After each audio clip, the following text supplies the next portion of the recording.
Today I am planning to cover the recursive function in Erlang. So this is the core concept in Erlang actually. So if you know this, then you can able to write any functions in Erlang. So I hope you can understand some Java code. So I am considering you know little bit about the programming language, then it is easy for you to compare what is how we are doing the functions in other languages and in Erlang. So basically what is function, function, it is used to do some set of operations. So we are grouping them in a function. For example, if I want to do some addition, so normally we have a addition function like this. So we will pass to two parameters and we are adding. So here in Erlang we don't have anything like a type specification which is not required for a variable. So in normally in other languages what you will do, actually you will mention like integer, and the a is integer and b also is integer, something like that.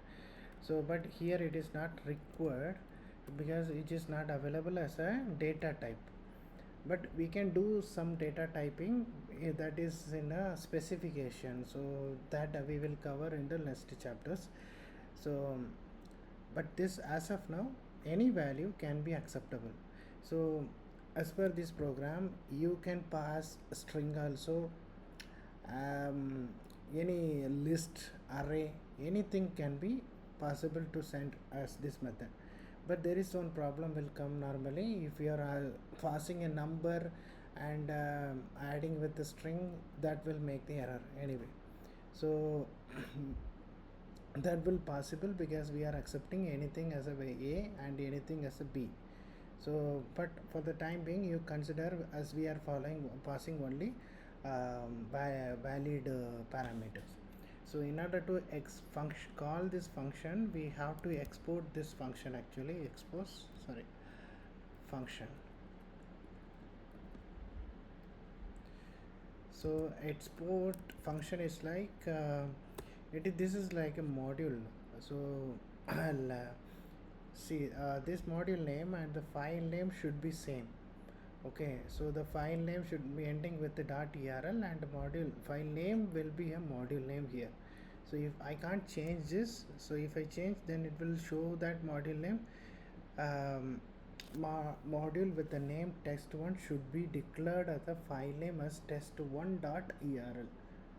Okay, so we should keep always the same as the module name and the file name. That is the basic thing. So let's move on to the compile this function and how it is going to work. So before I am going to that, actually I am using only the Erlang shell terminal to compile the file. So right now this file enter the untitled and src folder. So pwd will show you that where we are actually. So untitled and src. So here I want to go to the open the Erlang shell. So in order to open the Erlang shell, we have to type ERL. Okay, now we are inside the Erlang shell. So here we can use the C function to compile up any file. So I have to pass test. So now the file is compiled. So after the compilation we will get some text.beam file. So right now I will delete it for the existing file. Again I will create compile once again. Now this test file is created. One more file was created outside. Okay, now the test file was created again. I will show one more time.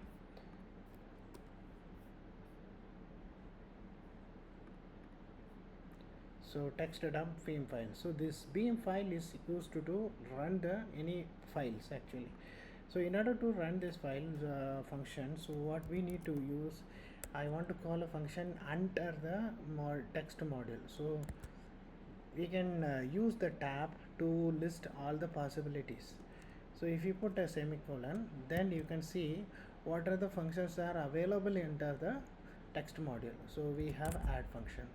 So if I pass 2 comma 2, then it is giving the answer. So here you can see that there is no return. See, in normally other programs, they at the end of the line they used to add a return command what the function is going to return as an answer. But in Erlang we don't have anything like a return concept. Whatever the last line, so that will be returned. So if you have something like a 5 line of code you need to execute inside the add function, the last one will be returned as a who is calling the function, they will get the last value what we are returning here. Okay, now we need to focus on the recursive function. So first is like we called a normal function. So normal, I'm as giving 2 values, so I'm getting the answer of the addition. So now let's move on to the next function. So I want to add a recursive function. Recursive function is like the function call by itself. So there are variety of option is there. So first is like a function. Okay, for example, I want to calculate the values from 0 to n. I need to add the value. If I pass 100 means 100 plus 99 plus 98 till 1. I need to count all the value addition. So for that, what I need to pass is like I will give one number, then I need to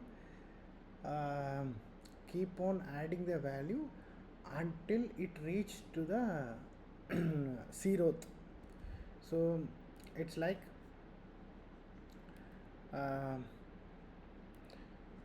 n plus add n minus 1. Okay, so what I have added actually, so if you are passing any value, so that value will be added by the same function. So so this one will be the loop. This add will be going to come as a loop. So that time I am passing n minus 1. So n minus 1 means, let's say it will again call the same function. So let me drive the how this function is actually look like.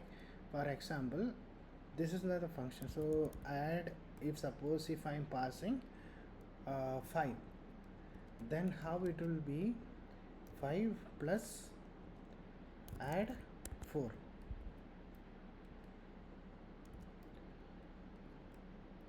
Let's say if we are add 4 means it is like a 4 plus add 3. Same thing, add plus through, add plus 1.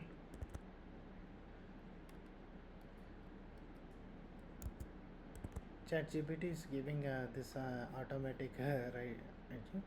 So what actually we need in the sense, when we reach to the 0th position, that time we don't need to call the method again. The loop has to end. Otherwise, you can call like this also whenever you are calling this. So this at the end of the 0th position, we have to stop the loop.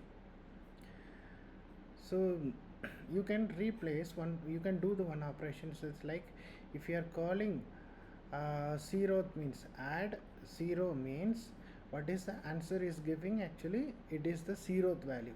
So wherever we are calling add 0, which will be replaced by 0. So now what will be the answer? 1 plus 0 is like 1. So wherever we are calling add 1, that will be written as like a 1. So here we will get a answer like a 1. If you same thing if you repeat, so add 2 will be getting 3. So 3 will come. Same thing for add 3 means 3 plus 3 6 will come. Same thing, add 4 means what will 10, 10 will be written. So at the add 5 means it's a final answer, we will get a 15. I hope you can able to understand this. So if you want to cross verify, just do the pause and replay the video, you will get something, you can understand well. So using this we will get the answer. Okay, so actually this is the function, real function, but this is for the understanding I have written like this. Okay, I am deleting this.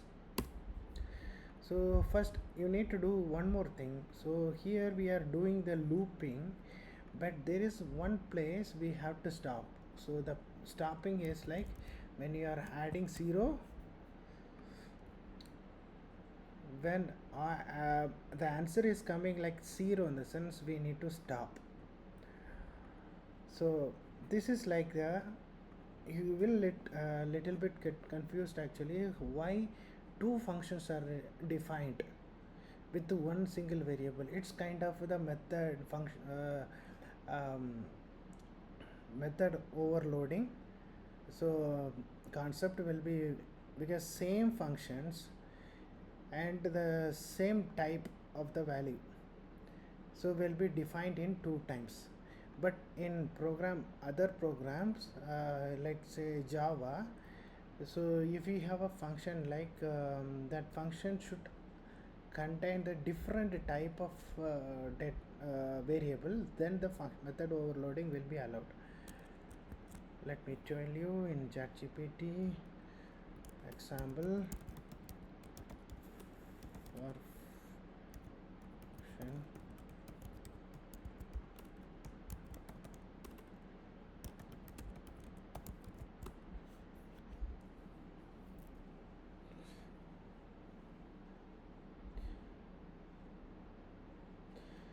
See, if you have a add function, so we can define the same functions, function name, but two it will be having two. So add function is name same, it also accepted 2 parameter, this also accepted 2 parameters, but the type of the value is changing.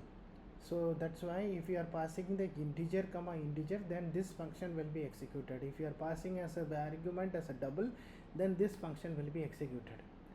So but functions names are same. So this is also the same concept here, but little difference in the sense we don't have any data type in Erlang, but we have it, we can do one thing actually. Whatever the value you are passing, based on the value we can do some operation. Let's say if your add is a function, if the value is 0 means this function will be executed, other than 0 this will be executed. So it's like a switch case statement. I will show you one more example with the ChatGPT. So here I have written ask the ChatGPT to create one functions that like I will pass the month numbers and it need to return that month name. Okay, so you can see that num2 month is a function, so which will be duplicated until 13 times. So so if you, based on every value, if you are passing 1, then this will be executed. If you are passing 6, then this will be executed. So this is like the based on the value. In other program, based on the data type, we are running the functions separately, but here it is like based on the value. So that is the main difference. Here in other program we are checking only the type of the value. Is if it is a passing value as like integer, then this function block will be executed. This is for the double. So if there is a change integer or a double, then this block will be executed. So likewise we can run the functions based on the value. it's not like the type. We are checking the actual value what we are receiving. For that we are doing the separate function. So this is like the method overloading concept. So I hope you have understood. So still if you are not understood, just to pause and replay once again. I hope you will can able to understand well. The next thing, okay. So now we have done with the first level of the recursive function. So let me run these functions what we are getting. Let's see. So add 1. If you want to compile run this function again, then again you need to compile one more time. So this is the compile function. So okay, now I am calling. So add. So if I pass 10, I getting 55. So I hope you have a you can do the manual verification how this 10 came into the picture. So you can do one by one also, right? That will be very useful. But this is like the non-tail recursions. So there are two, other things like recursions. There are two types. One is like a tailed recursion and a non-tailed recursions also is there. What did mean actually? So first of all, we need to understand what is stack, how these functions are executing without any conflict actually. So without any conflict in the sense, see, right now we are calling add. First, like we gave us like 10, then it will be 10 plus add 9. So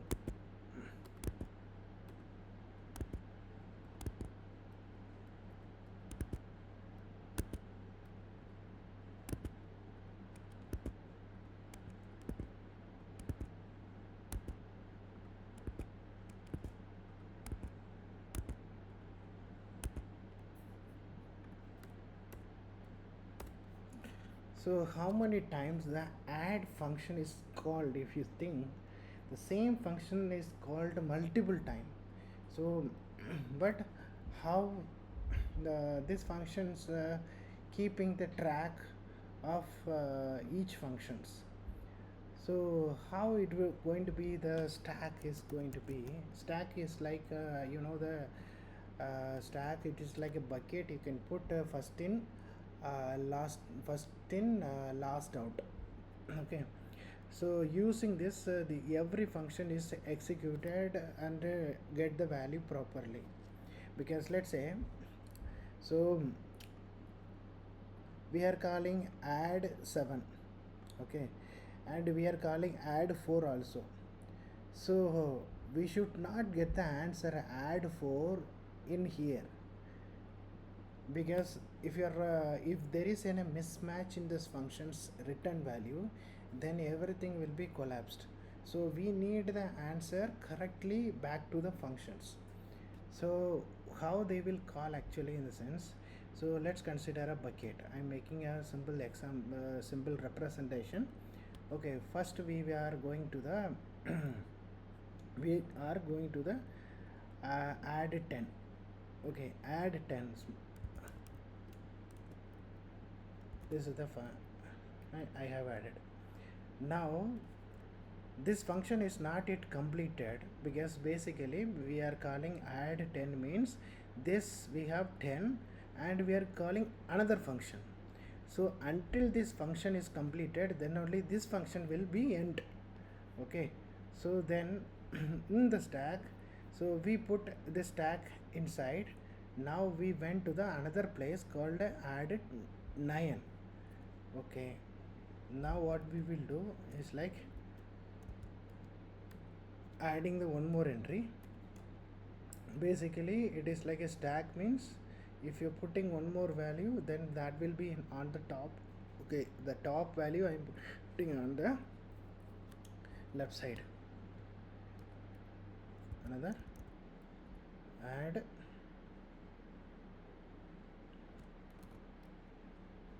9.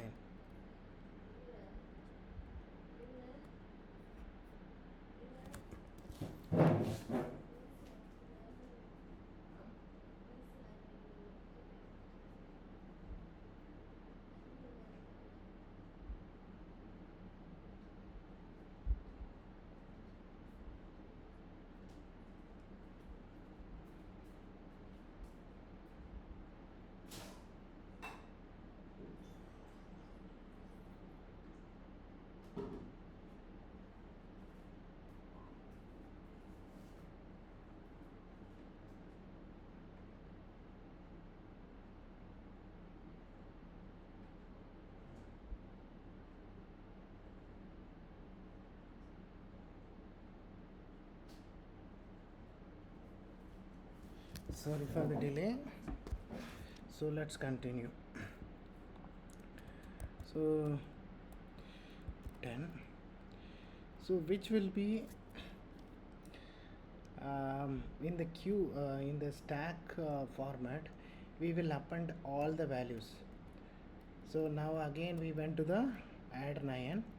So what will be added here is like add 9 8 plus 9. So whatever, see, we are calling this function, that function is going to this is also, it is continuing. So 9, so 9 is going to the, then 9 plus 8, add 8, 8 means 8 plus add 7, so it's keep on going. So if you try to add everything,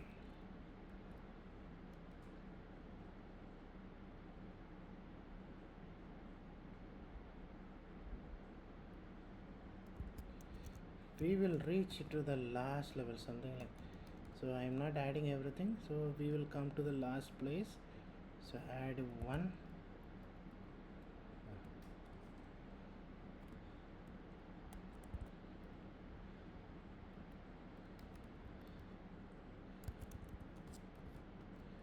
add 0. So you know that add 0 means this function is like ended, it is not continuing next time. So we got the answer. So once is this function is entered, we have to remove it, we have to remove it, we have to remove it, and then we need to place it, take the previous value from the stack. So if I removing in the sense, then I need to check the previous function. So add 0 plus 1. So add 0 means we know that that is the 0th position, 0th value which we are having currently.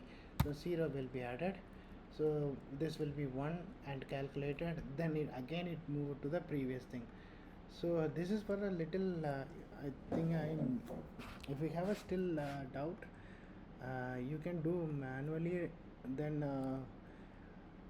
you can able to understand actually. So if you are writing, so it's like stacks is managed, the things like function is calling by itself multiple times, so only how it is tracked.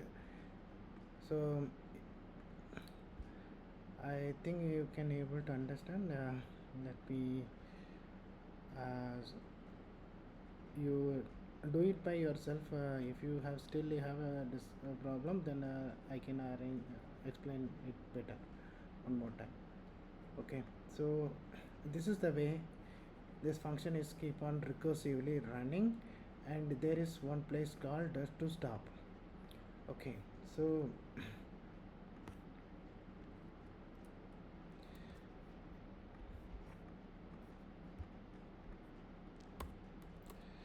okay, so there is, like I told you initially, that there is one more function is like recursive function can be defined into two places. One is the tail recursion, one non-tail recursion. Tail recursion in the sense this value added into the stack. Okay, so because this function n value will be saved in the stack until this function is completed. Okay, so then the stack is keep on increasing because the previous functions of this add n, it's not yet completed until the this function need to be completed. So the function it's not completed, so that's why uncompleted functions will be saved inside the stack. Okay, so that means if you are calling something like add of let's say 10,000 means stack will contain the 10,000 entries of the same functions. Okay, so this will make a problem if you are keep on increasing the value. So there is another overcome to resolve this function problem stack overflow. So that is like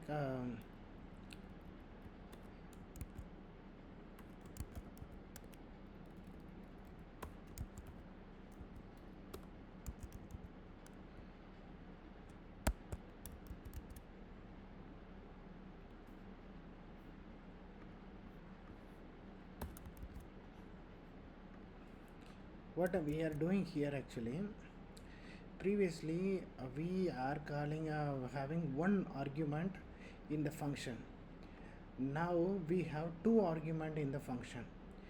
So what it means is like, so this is the first one is like total number of addition we need to pass, that is the first parameter, and the second parameter the answer also we are passing as the argument to the function. So it's like add 10 and I am passing the answer default is like 0. Then what will do actually, this one is doing something like a answer is like 0.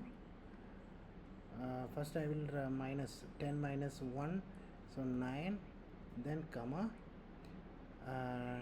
10 plus 0. Here again we will come to 9 plus 10 plus 10 means tens. Okay, again we are going to do the same operation. So 10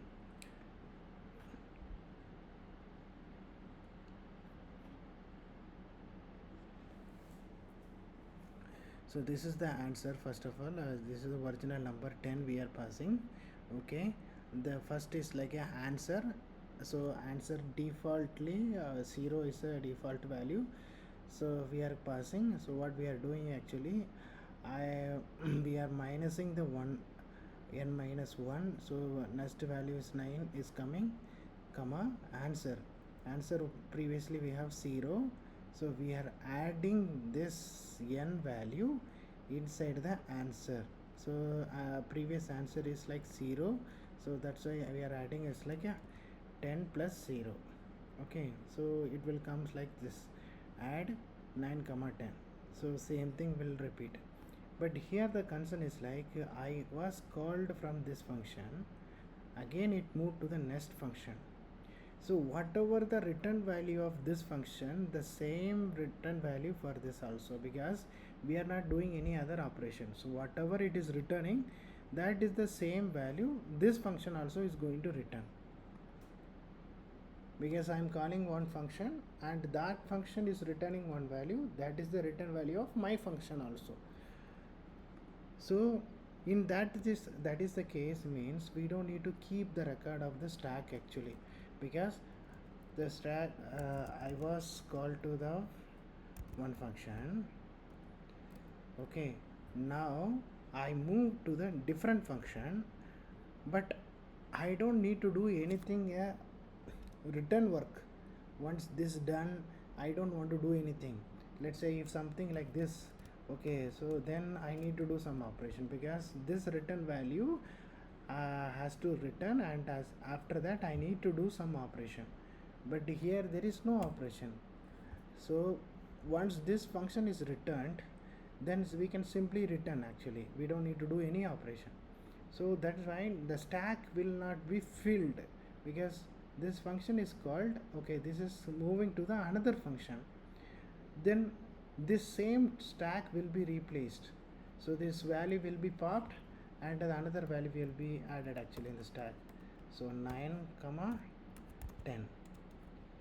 So always for this there is a single value will be there in the stack, but in the previous thing it's not like that actually. Multiple how many number of value we are giving, let's say for n, if we are passing 10 means the stack will contains 10 entries, but here it is not like that.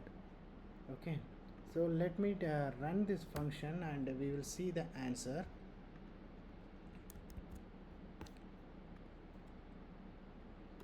I am compiling, one second. Now test add. So I will need to confirm whether both are giving the same answer.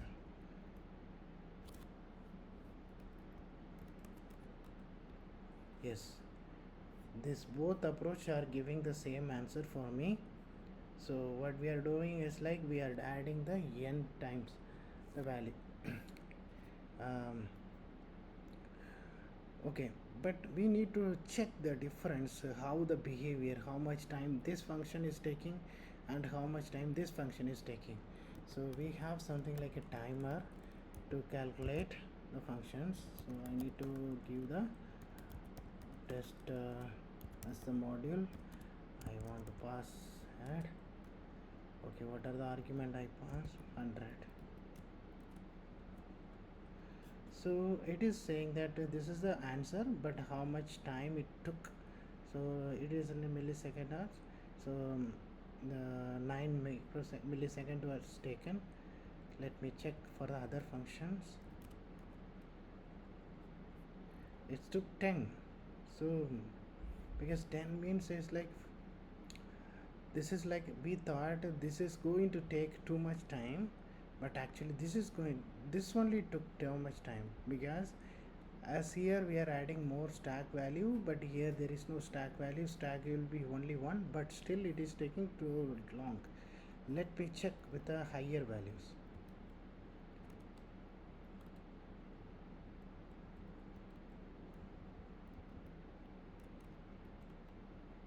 Yes, if we are going to the higher value, you can see how much different.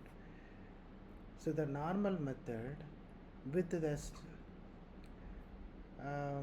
non-tail function, this is like a tail function. Tail function means the answer also will be added as an argument to the function, that is a tail function.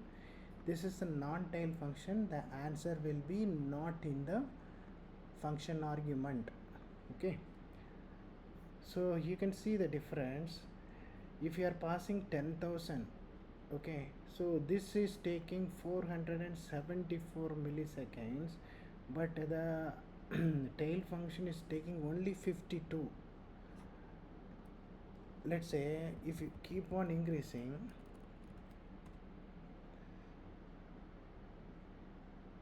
so it gave this much answer, but normal function will be failed.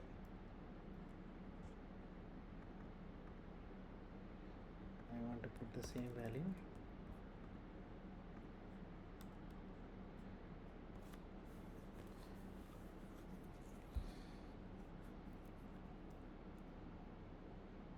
Sorry, I got the same function again. If you are passing two argument, that is the tail record. Because this much time, I don't know how much is crores value. So now the application is stopped, but here application was running perfectly for this value, but for this value with the normal tail, okay, because so this is the problem with the non-tail recursive function. I hope you can able to understand this thing. So these two are the major things. Are if you are thinking that recursive, this is the main thing. I hope you have understood somewhat. So keep on practicing, you will get it. No, then you can refer this site, right? Recursion. So they have clearly given all the possibilities. Even they have clear the covered with the head and tail also. So this also very useful if you can go through. You will able to understand very nicely, because their representations, the examples, and with the simple explanations, everything is neat and clear. Thank you.